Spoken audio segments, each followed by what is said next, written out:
সীমিত খরচে, একবারে নগণ্য খরচে আমরা অধিক লাভ এখানে মনে করি।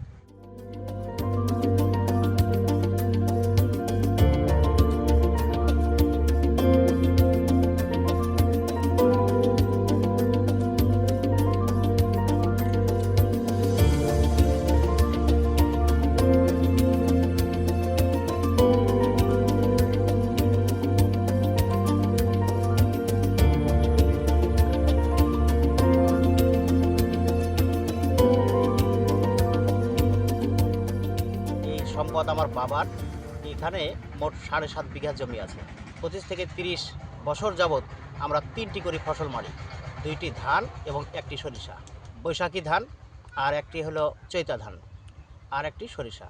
সরিষায় আমাদের প্রায় দেখা যায় বিঘাতে 5 মণ সামথিং পাই, ফলন হয়। সেক্ষেত্রে আমাদের খুব সীমিত খরচে, একবারে নগণ্য খরচে আমরা অধিক লাভ এখানে মনে করি। বিকাশ পেমেন্টে 10,000 টাকার বেশি অফার, শপিং চলছে তো। আমাদের এই পর্যন্ত এই 7 বিঘা 7.5 বিঘা জমিতে 17 থেকে 18,000 টাকা খরচ হয়েছে। আশা করা যায় যে 32 থেকে 35 মণ ফসল আমরা পাবো। শুধুমাত্র আমরা 15 কাঠা জমি মেরেছি, সেখানে 4 মণ 15 কেজি সরিষা পেয়েছি।